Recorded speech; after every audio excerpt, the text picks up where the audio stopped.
Are you working on your author career but struggling to get that first book published? Does the goal of being an author seem too lofty?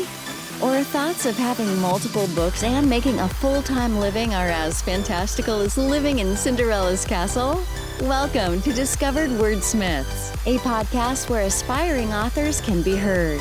Join Stephen Schneider as he finds and talks to authors you may not know, but authors that have gotten their foot on the author career path. Hear what they've done to get there and where they want to go now. Settle back. It's time for a bit of inspiration and advice. Come listen to today's Discovered Wordsmith. Okay. We were talking music. You mentioned Joni Mitchell's a nice person. I think that's great. I love Joni Mitchell. I know Jaco Pastorius played with her occasionally, which is wonderful. Get to hear some good Jaco bass lines. Oh, hang on just one second. Yep. Okay, I'm just not hearing.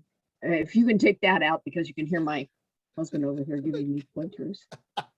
Yeah, we'll make that the blooper at the end and I'll amplify it. Hey, it's the microphone. You need your microphone. All right. Okay, so you've got two completely different books we're talking about, your memoir and your historical fiction.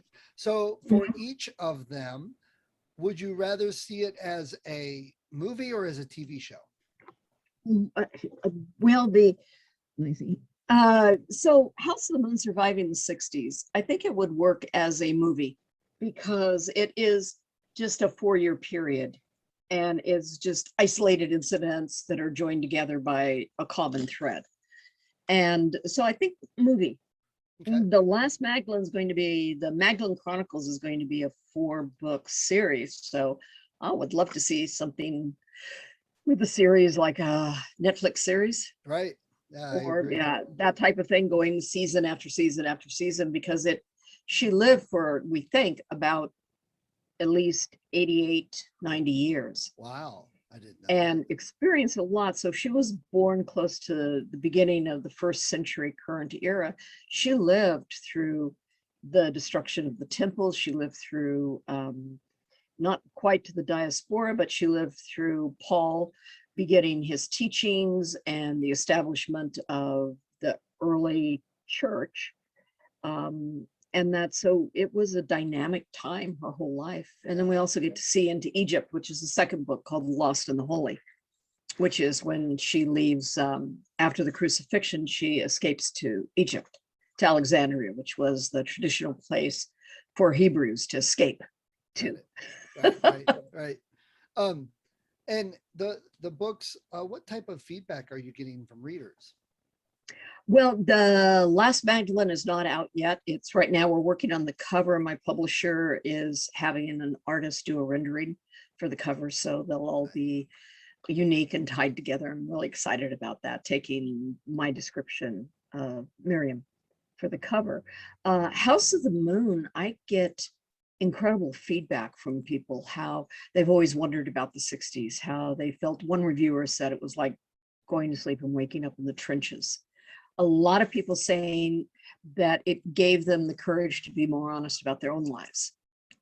Nice. Well, and to revisit trauma, because the book is, I don't want anybody to think it's a fun, laugh-filled romp through the 60s.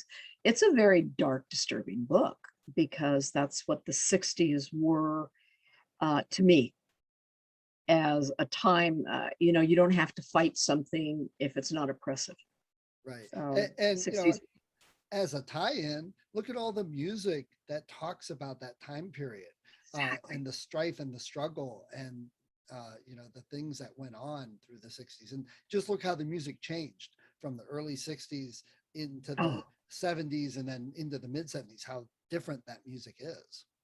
Well, in the book, every chapter, every vignette has suggested listening. And it goes everywhere from What a Day for a Daydream through, Slip Inside the House by 13th Floor Elevators. It does. But everyone, so either that was a song that encapsulates the chapter, like the first one Barking Mad is Cheap Thrills by Janis Joplin, Big Brother and the Holding Company. Right. And because it's a Hells Angels party in the woods. I, Not I, a good place for a teenager to be. I have a friend that did a podcast on incidents that shaped music history. And he talks about Altoona, which I didn't know a lot about what happened. And I was like, wow, that's pretty intense. So, well, the song For What It's Worth, which I think Buffalo Springfield, that was about the Sunset Strip riots, where, something's happening here. What it is isn't exactly clear. And again, I think that was not one of the first, but it was one of the notable police riots where people weren't doing anything in particularly wrong.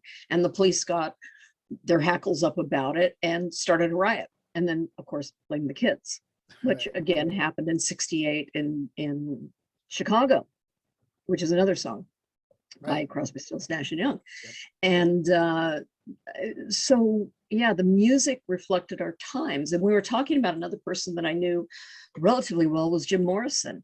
And the Doors music was atypical of the time. He was, he screamed out our angst and our frustration and our just wanting to be more than we were allowed to be. And he was an incredible poet. That though skimmed the underbelly of what was going on. And I love one of his things, you walk across the floor with a flower in your hand telling me I don't understand. He was not at all into hippie love, peace, and all of that. And when I first met him, I was 14 and very much peace, love, we'll get by. And that changes in the 60s when we realize that peace and love doesn't get you very far when you're up against a government that's being repressive. And it's interesting because my son, who just turned 21, The Doors is like his favorite artist. So, and I find that great that there's still some kids, younger kids, that can not experience, but get the feeling of that time through the music. And then you got books like yours, between those two. Like somebody said, it's like living in the trenches. I think that's great. Well, it is. And if you listen to the music carefully, you had some very beautiful, peace-loving, let's get together now, let's find a way to agree, all the way up to, Pink Floyd and of course, Led Zeppelin came on the scene. And you had the whole range of emotion. Right. Of what was going on and then there was a lot of what we affectionately called bubblegum music, which was just kind of, let's just rock out to, which I didn't do much of. I was very much, once acid rock came in, that was my music. Well, and of course the Beatles had to be there. The Beatles is probably his second favorite group. So and that's amazing. And I'm glad a lot of young people are still interested in exploring the 60s and what happened, because there's a lot of correlation between our times now. Yes, I would agree. Absolutely. And so, one nice product from the 60s was we got Scooby-Doo. So that kind of lingers and helps you out right there. Now, my thing from the 60s was Dark Shadows. Yes. And Collins. Yes. I would come home from school to watch that. Catherine, right? Is that who hooked us up? Catherine Karasman? Oh, no. Okay. Yeah. I couldn't remember because I got several people, other authors recommended, but I interviewed somebody else from this area, and she's huge Dark Shadows. She's been to the house and had pictures. Tell her, put her in contact with me. Yeah. Oh yeah, that was the daily fix, Dark Shadows. Yeah. She talks about it in her book. It's Catherine Karasman, one of the past episodes, like 5-6 episodes ago. Oh, I'll look it up. So that's great. Okay, so Donna, what are some of your favorite books and authors that you like to read? Well, in historical fiction, my favorites are Sharon K. Penman, who's no longer with us. She did a beautiful series about focusing around Eleanor of Aquitaine and Henry II. and all the way up through John and all of that. So a long time. And then Colleen McCullough, who did Masters of Rome and is no longer with us. I'm starting to feel old. And to me, they set the bar for writing historical fiction as accurately as you can and as entertaining as you can. Another one, Elizabeth Chadwick, who is still with us. Thank you, Elizabeth. Stay with us for a while. And she puts more of a romantic spin in her books, but that's okay. Everybody can deal with a little romance. Right. It's wonderful. And and she has a quite prodigious. And I'm blanking. The other Boleyn girl, not Chadwick. Okay, cut this part out. I can't remember, but I'm trying to remember her name. She did the other Boleyn girl, the River series, the White Queen. Yeah, her. I know that one. Here, I'll look it up real quick. Blanked. Yeah, cut it all. Anyway, so modern, I don't know, historical fiction. There's a great book out now called Fortune's Child by James Conroy Martin. And it's about Theodora. And there's 2 books. I'm reading that now. And then it is kind of historical fiction. I would think The Golem and the Genie by Helen Wecker. And it approaches historical fiction in the early 1900s in New York City with a fantastical side, because the immigrants experience, but you have a golem, which is a clay figure brought to life in the Hebrew tradition, and a jinn or genie, which is from the Arabian tradition. And these 2 mythological or supernatural characters are trying to adapt to the immigrants' experience in New York City in the 1900s. So I think it's brilliant. Nice. To do that. And then also with fantasy, Marie Powell's books, I'm looking down at it, The Last of the Gifted, Spirit Sight and Water Sight is dealing with the invasion and conquering of Wales by Edward Longshanks in England, along with supernatural abilities of these 2 children that are the last of the gifted. So I like mixing it up. I tend to write very straight historical fiction, but I love it when people mix it up. I read a big variety of things. So I'm not big on one particular genre, but I haven't read a whole lot of historical fiction other than Turtledove, Harry Turtledove, but that's alternative fiction. Yeah. Well, historical fiction, I think, gets a somewhat bad rap of being dry and long. And one of my beta readers, I particularly go to people who aren't incredible fans of historical fiction to get their feel. And I had this one woman who's a beta reader, a good friend of mine, but she said, I don't really read historical fiction, but yes, I want to read your book. And she said, I stopped watching TV at night. I had to finish your book. Nice. And she said, okay, now I've got to start reading historical fiction. So I think when you have, as a pat on the back, good historical fiction, or you have historical fiction that brings people to life and brings their times to life, it's an exciting experience, and you get wrapped up in the story. Yeah, agreed. Philippa Gregory. Thank you. And excuse me. Out of all the ones you mentioned, that was the one I recognized, but I couldn't think of it either. I couldn't think of it. And I've read all of her books and I really enjoy them. And, she goes far afield, but her research is incredible. Yeah. And that's what I appreciate. Anytime you're writing historical fiction, you've got to change some. People went from A to D, and you really want them to go from A to E. And so you kind of move D aside, and then you explain it in your notes. Right. And that, but other than that, stay true to the time, stay true to the story. Right. Okay. So do you have a favorite bookstore by where you live? I have 2. Good. One is local. It's called the Book Bin, and there are 2 locations, one in Salem, Oregon, and one down in Corvallis. But the bookstore to beat all bookstore, I think, is Powell's in Portland. I try to stay away from it. It is dangerous. I have heard Powell's several times, but I haven't been there. So it's like, now I have to go. Oh, you have to go. It's like 5 stories in downtown, and it's just has every book in the world in it. I think it's wonderful, and the people there know books. They read, and so they know if you say, I'm looking for something kind of like this and this and this, they take you right to it. Nice. Never been wrong. Great. So a great local treasure. Okay. So Donna, before we move on to author stuff, finishing up all our book focus, tell everybody just simply why they should get your memoir and read it.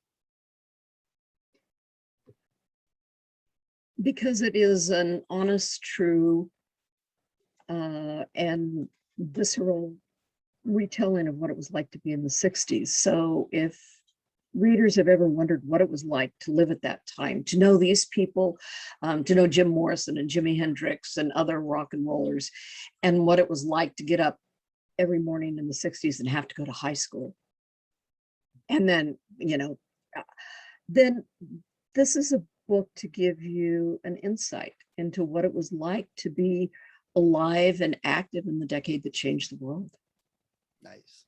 That was good. I like that. Thank you. Appreciate you sharing all that with us. And it sounds like My pleasure. Good book. Might be something I'll get my son. I think he would like it. I mean, the rock and rollers, although I must say, I won't spoil it. Right. He can find out. He can find out. Right. Okay, so let's move on and talk a little author stuff.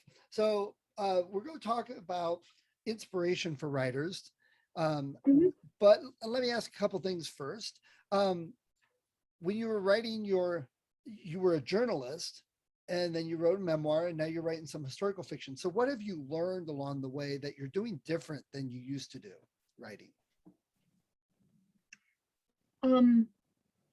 Now that I've honed the craft of writing, so once you know the basics, you know how to tell a story, then you're able to write from your heart and to say, this is real. And to me as a writer, if I'm not moved by something, I've done something wrong. And so I go back to the drawing board. And what I've learned is to be true to myself and to be myself and to tell the stories as honestly as I can in keeping with the character. And that's, I wrote House of the Moon from the viewpoint. It's all present tense, first person, from a 14-year-old to an 18-year-old. I'm obviously not that now. So I needed to embody that, my former self, and remember what it was like, and to stay true to the voice of a teenager. And I'm going to bet listening to the music of the times helps get you back in that state, doesn't it? Exactly. And so the suggested listening, it either encapsulated what that chapter was about, or it was what I actually listened to while I was writing it. Nice. So, and I do listen to music. That's that question. I do listen to music, but I have soundtracks for different books. And right now I'm writing The Lost and the Holy, which is the second book in the Magdalene Chronicles. And I'm listening to a lot of traditional Egyptian music. Oh. That, tribal music from around the Alexandria region to set the air. The Last Magdalene was written almost entirely to Peter Gabriel's Passion. That's cool. I like that. And you set the mood, you set the time, and then you have your facts down and you have your writing miles under you, and then you just let your heart speak to the page. And I one thing I'll make a comment about history, and I think memoirs now like yours are filling in this gap, because we talked about history being very dry, and people don't always learn a whole lot. And these memoirs now and the remembrances of times, at least modern history, help people understand it better. And one of the things that just always amazed me was, in school we never learned history from various places and how it went together. Because when you hear about the pyramids being built and that there were still woolly mammoths on the planet at the same time, it kind of blows your mind because they're so separated in how we learn about them. And I like, talking about listening to the music because of the region, but at least our culture, at least for me growing up, I don't associate the Egyptians and the pyramids so much with the stuff from the early Bible, but when you look at it, it's like, wow, that was the same time. It was the same time. And Alexandria, of course, was founded by Alexander the Great, and was a very Hellenistic society. It was very Greek. The Ptolemies that ruled there were Greek. And so they influenced the native music and the native customs. And so you have this incredible blending in the music that is, well, we think it's authentic. Who knows? Right. Yeah. There weren't any podcasts to record these things. Right. I mean, I've heard like Bach and Beethoven and those, that they actually tuned the instruments different than we do now. So they heard it differently. So speaking of which, Joni Mitchell's tuning. Yes. Her tuning is completely different. She had a lot of experiment that she did. And I love some of her music. I believe besides Jocko, her husband played bass on a lot of stuff for a while. But yeah, I like Joni's one of those that snuck up on me. I didn't, my bass teacher turned me on to her, and it was really, wow, this is some good stuff, Well, to me, she's one of the most incredible poets, right alongside Leonard Cohen. And you take the music side away from it, which just makes it such an incredible experience. But their words, both of them are remarkable for giving other people a glimpse into the human spirit and psyche. Yeah. And both of them cut away. They didn't particularly talk about their times as much as their lives. And can you separate those two? Yeah, I don't know. We are a product of our times, but their poetry stands alone, and the music just makes it exponentially better. I think I've seen a book with like her song lyrics written out as poems, and even maybe it had some sort of like original art with it or something like that. It does, yeah. Okay. Again, we're back to not remembering. Brain cells. Again, don't do 60s. drugs. Yeah. Donna, when you're writing, what software services do you use to write? Word. And a computer. There you go. I hear that the most. I've only had, I think, one or two authors still writing on like legal pads. I will take notes on a pad, and I always have a pen with me, which hopefully won't be clicking too much in here. But I take notes when I'm reading or doing historical research. For somehow it's a more direct connection to me than with a keyboard. But one of the problems with my writing is I've gotten so I can hardly read it. So on the keyboard, it somehow it's a separation. There's no separation between what my brain thinks and what my fingers key in. And a lot of people have been trying to get me to try like voice recognition. And while I'm pretty good at talking, I don't know that I could tell a story that way. But I think it's going to come to that one day. I've dabbled in that and had trouble myself. Someone told me, because when you're doing that, they tell you, quote, and then I said, comma, quote, and next line. Oh, period. Yeah, and that throws it all off. And I had somebody say, why do all that? Just talk as if you're telling a story to your kid, and then worry about editing and putting all the stuff in afterwards. Get the story. I had never thought of that. That's what I said. That makes sense. The early Romans had no punctuation. Right. And that was one of the incredible things about Julius Caesar. He could read a letter where all the letters, everything is just strung together, and he could read it and make sense out of it when other people needed to have a scribe or somebody break it up into words. Oh, smart man. Yeah. Until he turned his back on the wrong person. Yeah. So What do you do to market your book? How are you getting the word out about your book?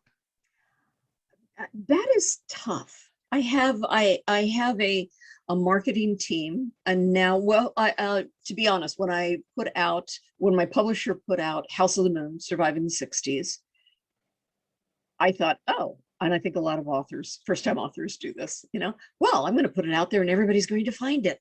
Well, it was published in 2016 and not a lot of people found it. And so I started teaching more and teaching at writers' workshops and teaching online, and people started finding the books. But marketing is a whole different beast than writing. And so you need a good team around you, and whether that is marketing people or people that are excellent at social media or PR, which is different.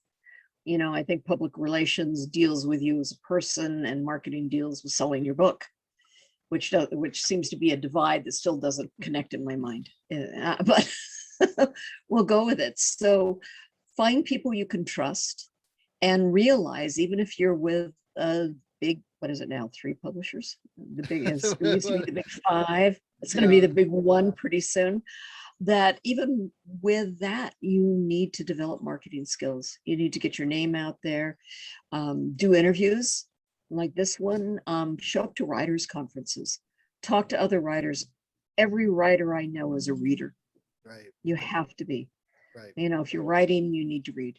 And that's a dilemma. I need to get some more words down today, but man, this book is really good. There's a problem. There's a problem. And what somebody said, write what you love because you're going to read it 75 times. Yes. So you end up reading your own work a lot. Yes. But do with that. And I'm with a small press, but I'm finding I get a lot more attention with the small press because I'm a little bigger fish in a little smaller pond, rather than going with Hachette and being, one of 55. One in the middle. Right. But check out who is supporting you. Have a good support team. And don't think you have to do it all yourself. You don't. And you can't. But most of all, if you're on podcasts like this, or if you're at a book signing, just be yourself. Just go out there and be who you are and accept yourself and accept your writing. And the word will get out, but it's a slow road.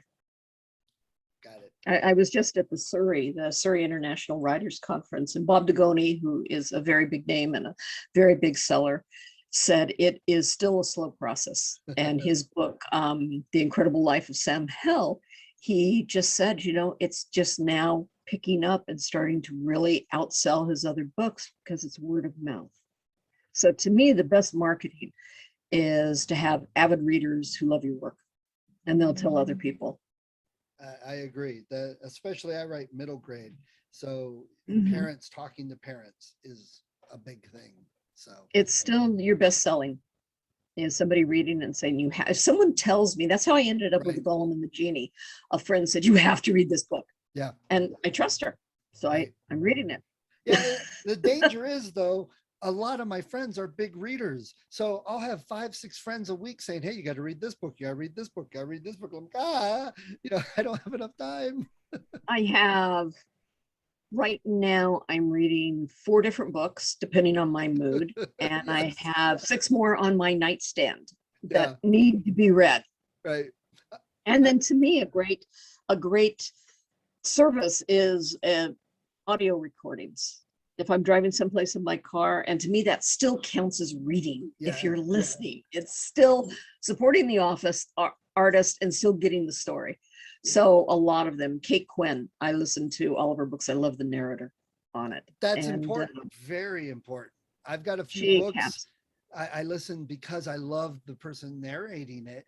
I've got the book, but I don't even touch it anymore because it's so perfect.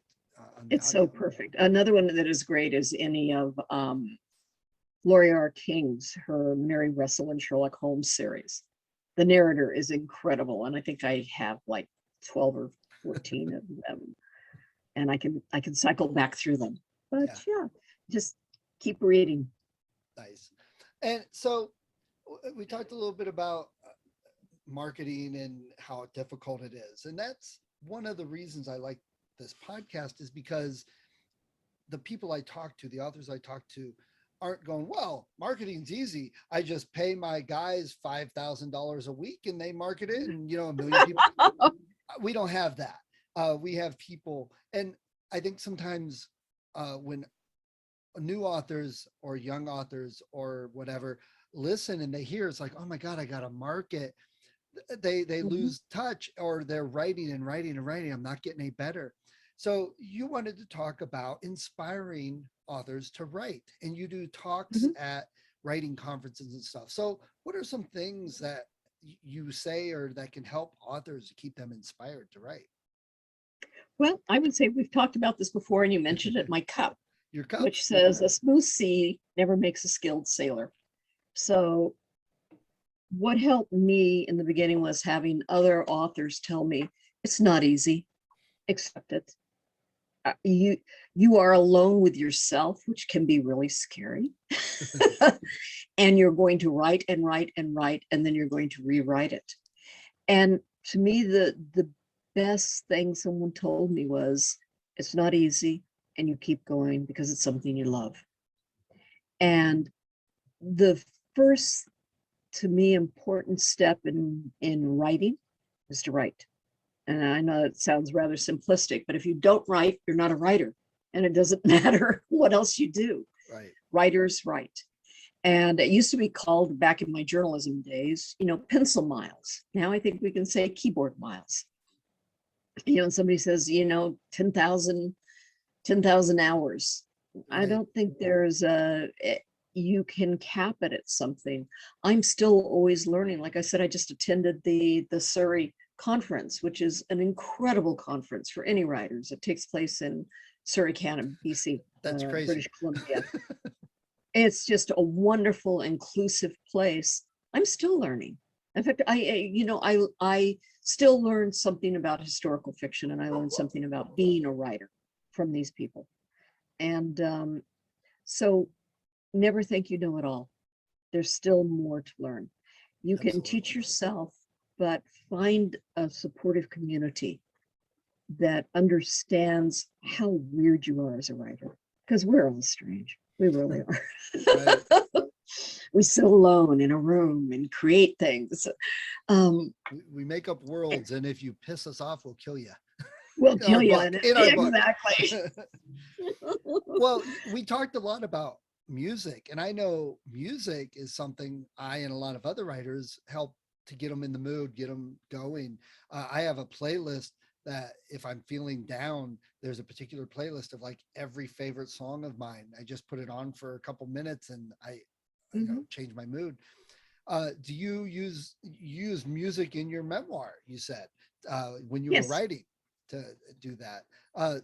So what, other than music, what are some other physical things people can do to help get them in the mood to write, inspired, or anything like that? Well, one exercise that I do is to engage all 5 of my senses before I start writing. And that would be, going for a walk outside, or if you're in Oregon right now, it's too cold and rainy. I hear it's that way in Cleveland also. It's raining all over the world. Yeah. But just engage your senses. Feel something, smell something. In this cup is Earl Grey tea, which is a wonderful smell and senses. And devote the time that you need personally to connect with yourself, to connect with your heart, and to connect with the characters in your story. I don't care if it's dystopian or if it's a happy, fairy tale where everything goes right, which never happens in fairy tales. But take a moment to just connect with yourself, with being alive, with being able to create. There are vast numbers of people who do not understand how we can create, and it is a phenomenal gift. So celebrate that before you start writing, saying, I am able to do this. I can do this. And find something inspirational that is personal to you and invoke that. Whether it's a prayer, it's a mantra, it's something on my computer, it's something I said way back in my journalistic days. I said, belief in oneself is something fate finds almost irresistible. Nice. And I look at that before I write. And I say, that is still true today as it was 40 years ago. I'll have to maybe put that in the clip that we use for this. Yes, you're welcome. It's on my website. And then go easy on yourself. Don't beat yourself up as a writer. You know, start off every writing thing with, I can do this and I'm good at this. And I'm going to explore something new today. And again, if you have favorite music, if you have a favorite scent, if you have incense you want or a perfume that you use, put yourself in the mood and allow yourself to disengage from the busy world we're all in. And so, okay, this is time for me. And if all you do is sit there and all you do is open a document and you have nothing to say, that's okay. You've opened the document. You've given it a try. And that's all you can do. So just keep moving forward. Yeah. Well, you mentioned open the document. Channeling my inner Jeff Foxworthy. If you stare at a blank screen all day, you might be a writer. And I like what you said about taking a walk, because for me, doing something like that, where I'm away from the computer, which I can sometimes get stuck behind, and just going out. Unfortunately, even better for me is driving. If I'm driving, my brain starts firing. The problem is I've literally ended up in the wrong city because I forgot to get off at my exit. I was just, thinking. So that's dangerous. Yeah, but did you get a story out of it? I did. Then that city. That was the city you were supposed to be in. Actually, it started doing when I do computer database stuff. I'd have a problem with a database, and I'd go driving, put me in a different climate, change my mood, and the problem would solve itself.